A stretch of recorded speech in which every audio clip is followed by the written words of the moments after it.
गौ माता ना कटे, हमारी बेटियां सुरक्षित हों, भ्रष्टाचार ना हो, जीरो हो बिल्कुल। खुद भी तो हिंदू है, तो गद्दार होगा वो खुद भी। तो भाई राणा सांगा तो शेर थे ना, तो उन्होंने उस कौन कठमुल्ला कौन था वो बाबर, ना तो बाबर को बुलाया। तो बाबर को बुलाया क्या उन्होंने? वो तो इब्राहिम लोदी उसने बुलाया था, दौलत खान लोदी ने, शायद दुनिया जानती है।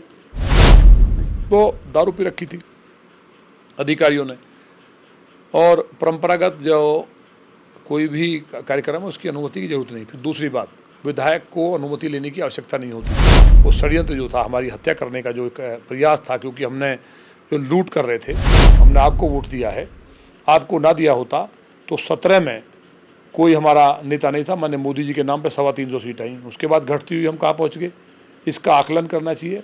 कुछ समय पहले गाजियाबाद के लोनी में एक कलश यात्रा निकलती है और उस कलश यात्रा के निकलने के बाद पुलिस में और वहाँ के लोनी के विधायक नंदकिशोर गुर्जर जी के साथ आपसी खींचातान होता है, और जिसमें से रामचरितमानस को लेकर के काफ़ी ज़्यादा विवाद होता है। और इसी क्या विवाद था, इन्हीं सारे मुद्दों को लेकर के हमारे साथ बातचीत करने के लिए नंदकिशोर गुर्जर जी हैं। इन्हीं से बातचीत करने की जानने की कोशिश करेंगे कि आखिर मामला क्या है। सर, क्या मामला था? मैं आपको मामला तो सारा जानकारी है ही, पूरा देश जानता है। राम कथा का आयोजन हम हर साल करते हैं 2010 से। हम वो परंपरागत है, इसलिए अनुमति की भी आवश्यकता नहीं होती। लेकिन जब हमें पता चला कि षड्यंत्र होगा तो हमने अनुमति ले ली। वो सारा देश ने देखा है। अधिकारी कह रहे हैं कि वो जुलूस था, कलश यात्रा को जुलूस कह रहे हैं। मूर्ख कितने अधिकारी। तो दारू पी रखी थी अधिकारियों ने, और परंपरागत जो कोई भी कार्यक्रम है उसकी अनुमति की जरूरत नहीं। फिर दूसरी बात, विधायक को अनुमति लेने की आवश्यकता नहीं होती। उसका प्रोटोकॉल चीफ सेक्रेटरी से बड़ा है। अगर चीफ सेक्रेटरी कहीं जाएंगे तो क्या एडीएम से अनुमति लेंगे? वो बताएंगे मैं आ रहा हूँ, वो व्यवस्था करता है। तो हमने बताया भी और अनुमति भी ली कि जिससे वो षड्यंत्र जो था, हमारी हत्या करने का जो एक प्रयास था, क्योंकि हमने जो लूट कर रहे थे, पूरा गाय का जो मिला था 140 टन, और तमाम चीज़ें जो थीं उस तरह की, तो ये सब चीज़ें तकलीफ़ थी। और मैंने माननीय मुख्यमंत्री जी को इस बात से अवगत कराया था। हमारी एक बहन जो जिला की महामंत्री है पार्टी की, उसको खिलाफ भी इन्होंने जो है मुस्लिमों ने मारपीट की, मुकदमा नहीं लिखा, उल्टा उसी पे लिख दिया था। तो ऐसे प्रकरण थे। कमिश्नर घर के बराबर में डकैती हुई, 3 लूट हुई, पेट्रोल पंप कर्मियों को गोली मार लिया, और रात ही हमारे यहाँ लोनी में 5.5 लाख की लूट हुई है, एक घर में डकैती हुई है। अभी आपने देख लो, पता कर लो। तो ये सब चीज़ें जो चल रही हैं, उनको कहीं ना कहीं नाराज़गी थी अधिकारियों को कि भाई ये हमारे जो यहाँ से सिस्टम है, जो पैसे जा रहे हैं उसमें बाधक हो गया है। तो जो भी कारण रहे वो तो जांच में पता चलेगा। माननीय प्रदेश अध्यक्ष जी को हमने बता दिया है, जो उन्होंने कारण पूछा था कि कारण क्या है, तो उन्होंने बता दिया है कि ये कारण है कि मैं राम कथा निकाल रहा हूँ। क्या राम कथा करना अपराध हो गया है? रामचरितमानस के पाठ होंगे, आप डैमेज कंट्रोल क्यों कर रहे हैं?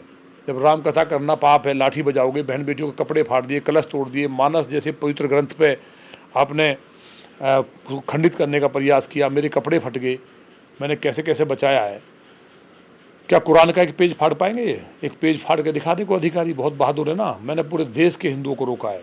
महापंचायत हुई है मेरे यहाँ गुर्जर समाज की, जिसमें सारे 36 बिरादरी ने समर्थन दिया है कि माननीय प्रधानमंत्री जी से 13 तारीख में दिल्ली मिलेंगे तो और पूछेंगे कि हम आपके और आप हमारे, हमने आपको वोट दिया है, आपको ना दिया होता तो 17 में कोई हमारा नेता नहीं था। माननीय मोदी जी के नाम पे 350 सीट आई, उसके बाद घटती हुई हम कहाँ पहुँच गए, इसका आकलन करना चाहिए माननीय मुख्यमंत्री जी को कि जो शासन है, सुशासन है, तो वो होना चाहिए था कि वो 350 होती, वो घटी क्यों? इस पर कोई ध्यान ना दे करके अधिकारियों ने जिस तरह से केवल एक अधिकारी, मैं पूरी ब्यूरोक्रेसी के खिलाफ नहीं हूँ, अच्छे अधिकारी भी हैं जो प्रदेश को कई मायनों में बहुत आगे लेके गए हैं, सुशासन कायम किया है, लॉ एंड ऑर्डर अच्छा किया है। लेकिन पिछले 1.5 साल में ऐसा क्या हुआ है?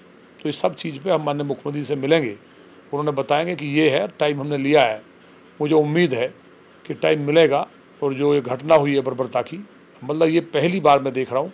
औरंगजेब ने कभी किया था दिल्ली में, हमारी माताएं बहनें वहाँ गांव में राम का जाप कर रही थी, तो वहाँ बदतमीजी की थी। तो हमारे समाज के गुजरों ने वहाँ जा कर के किले में मुगलों को काट दिया था, उसके बाद गांव को समाप्त कर दिया, वो विषय अलग है। लेकिन ऐसा अपमान कभी सहन नहीं हुआ। इसी बात को लेकर उबाल था और गुजरों की महापंचायत हुई। मैंने सबको हाथ जोड़े, सबको फ़ोन किए चारों तरफ कि पीएम, उन्होंने कहा कि नहीं, पीएम साहब से हम जरूर मिलेंगे, वो हमारे, हम उनके, अपनी बात को कहेंगे। तो 20 लाख लोग जाएंगे। उस बात के बाद मुझे लगता है कि जो सही में असली हिंदुत्व है, जो गाय ना कटे, जो बहन बेटियां सुरक्षित रहें और राम नाम का जाप चलता रहे, और जिस तरह से जो आतंक थाने में और चौकियों में लोग जाने से डरते हैं वो ठीक हो जाए। मुझे उम्मीद है कि वो ठीक हो जाएगा। हिंदूवादी सरकार मानी जाती है भाजपा की सरकार, और हिंदूवादी सरकार होते हुए भी रामचरितमानस का पाठ ना होने देना, और अभी सरकार ने एक आदेश भी जारी किया है कि अब तो हर कस्बे में जो है रामचरितमानस का पाठ होना चाहिए। नहीं, मैं वही कह रहा हूँ ना, हिंदू तो डर गया बेचारा बुरी तरह कि जब विधायक पे लाठी बच सकती है राम का नाम लेने पे। पर मेरा अपराध तो राम का नाम लेना ही है ना, सब कुछ करने के बाद भी। तो पूरे प्रदेश में दहशत है कि यूपी में इमेज क्या हुई है हमारी, देश में और दुनिया में। माने योगी जी की इमेज कितनी खराब की है अधिकारियों ने। रामचरितमानस का पाठ करेंगे तो मारे जाएंगे, जब विधायक नहीं बचा तो हम कौन है। तो लोगों ने राम नाम लेना बंद कर दिया, मानस का पाठ बंद कर दिया है। अब तो हो सकता है शासनादेश आए कि रावण का जाप करो, तो लोग डरियाई करेंगे डर की वजह से। तो मानस का पाठ कौन करेगा? केवल पुलिस करेगी, पुलिस के लिए कहा है। नहीं तो नया शासनादेश जारी हो कि भाई वो गलती हुई है, वो ऐसा जो पुलिस ने किया है वो गलत किया है, और आप सभी राम नाम का जाप करें। होना तो ये चाहिए। अब देखिए क्या होता है। अच्छा, आपने योगी जी से बात करने की बात की है, और योगी जी से मुलाकात अभी 20 मार्च की घटना है, और 20 मार्च से आज 1 अप्रैल है, 11-12 दिन हो गए हैं, अभी तक आपको समय नहीं मिल पाया है। इस सब की जड़ तो अधिकारी है ना भाई। अधिकारी तो ऊपर उल्टा बता रहे होंगे ना। मैंने बताया ना, मेरे घर में चरस रखवा दें, वो मेरे घर में भेज दे, 100 करोड़ रुपए पकड़े गए, बहुत बड़ा माफिया था, डाकू था, हैं, मेरे घर तक नपवा लिए पहले। भाई ये सारी चीज़ भी तो करती हैं। जब अधिकारी चाहे तो किस पर उतारू आ जाए, किसी महिला को खड़ा कर दे मेरे खिलाफ ले जाके, मेरा बलात्कार कर दिया जी, रोती हुई चली आए, तो ये तो कुछ भी हो सकता है। लेकिन मेरे साथ भगवान महादेव और जो जिनकी कथा हुई, जो ब्रह्मांड के मालिक हैं, भगवान श्री राम माँ जानकी हैं, वो निश्चित तौर पे इंसाफ करेंगे। मेरा दोष क्या है मेरी समझ में नहीं आ रहा। भाई मैं सब कुछ अनुमति के बाद कलश यात्रा कर रहा हूँ, तुम लाठी बजा रहे हो और मुस्लिम लड़कों से कह रहे हो कि पथराव कर दो और या लिख के दे दो, दंगा हो जाएगा, मार देंगे इसको। मतलब ये इस हद पे आप लोग आ गए कि आपके धंधे बंद हो गए, आपका जो लूट का माल जा रहा था बंद हो गया। और वो बेईमान लोग जो मेरी हत्या करने के लिए पैसे दे चुके थे, जो विजिलेंस, जो जीरो टॉलरेंस की सरकार देखिए आप, अधिकारियों ने महाराज जी को शायद बताया नहीं होगा, उन अपराधियों को बैठा दिया उनके पास जिन पर 300 करोड़ लूटे हैं लौनी की जनता के। कौन है वो? वो जो पूर्व चेयरमैन नगर पालिका के हैं, मनोज धामा उनकी पत्नी, उन पर अभी FIR हुई है। FIR आपने देखी होगी, सारा देश देख रहा है, क्योंकि मैंने किसी चैनल के थ्रू आया है। मैं तो धन्यवाद करूंगा उनका कि इतनी बड़ी साजिश का खुलासा कर दिया कि अधिकारी कितने गिर सकते हैं। वहाँ बैठ करके उनको 20 मिनट तक माला पहनाई जाती है, स्वागत किया जाता है। जिन्होंने मेरी हत्या के पैसे दिए, जो गैंगरेप में जेल गए हैं, 16 मुकदमे हैं, हमारे पूर्व चेयरमैन पे गोली चलाने और तमाम जितने भी काम हो सकते हैं। बड़ी बात यह 4 साल मुख्यमंत्री जी का विभाग है, ये दिखाओ ना आप, उन्हीं के विभाग ने FIR की जिनके अधीन है, और वो 300 करोड़ का घोटाले वाला जीरो टॉलरेंस कहते हैं इसे। ये चीफ सेक्रेटरी साहब महान है हमारे, वो वहाँ बैठ कर के मुख्यमंत्री जी के सामने बैठे हैं, हमारी बुराई कर रहे होंगे, हमें बता रहे होंगे हम डाकू हैं, हम लुटेरे। कर लो ना जांच हमारी। तो ये जो अरेस्ट होने चाहिए, जेल में होने चाहिए थे, वहाँ कैसे बैठे थे? तो ये भी हम मुख्यमंत्री जी को पूछेंगे, भाई महाराज जी वो तो ऐसे लोग थे, आपको अधिकारी देखिए किस लेवल तक गुमराह कर रहे हैं। तो मुख्यमंत्री आपकी नहीं सुन रहे हैं, एक अपने विधायक की नहीं सुन रहे हैं और अधिकारियों की सुन रहे हैं। अच्छा, किसी और की सुनी जा रही है क्या? जब अधिकारियों ने एक नेक्सस बना लिया कि दिल्ली करा रही है, यूपी करा रही है, उसमें जनता पिस रही है, जनता विधायकों के पास आती है। मैं थोड़ी, प्रदेश का कौन ऐसा विधायक पीड़ित नहीं है? रोज देख रहे हो नहीं आप ही, कोई धरने बैठा है, किसी को गाली खा रहा है, किसी को कोई धमका रहा है। बेचारे ऐसे हो गए कि जिंदगी में चुनाव न लड़ने के आगे। अच्छा, इन दिनों रामलाल जी सुमन के बयान के बाद काफ़ी विवाद चल रहा है, जिसमें उन्होंने बयान दिया था कि सारे हिंदू जो है वो गद्दार हैं, और राणा सांगा जो उनके पूर्वज हैं वो भी गद्दार थे। क्या कहेंगे इस पर? हिंदू तो वो भी है, खुद भी तो हिंदू है, तो गद्दार होगा वो खुद भी। तो भाई राणा सांगा तो शेर थे ना, तो उन्होंने उस कौन कठमुल्ला कौन था वो, बाबर, ना तो बाबर को बुलाया। तो बाबर को बुलाया क्या उन्होंने?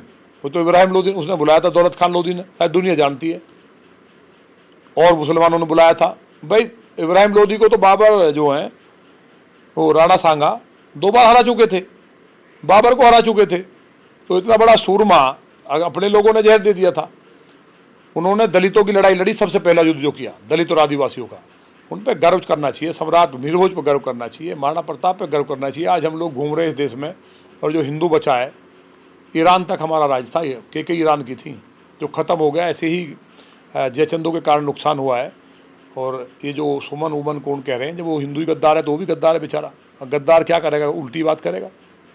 अच्छा, एक अंतिम सवाल विधायक जी, आप फटे हुए कुर्ते के साथ हैं और चप्पल नहीं पहन रहे हैं, तो ये वेशभूषा जो है आप कब तक धारण करेंगे? अब ये जैसे फटे राम के काम में फटे हैं तो राम जी पहनाएंगे।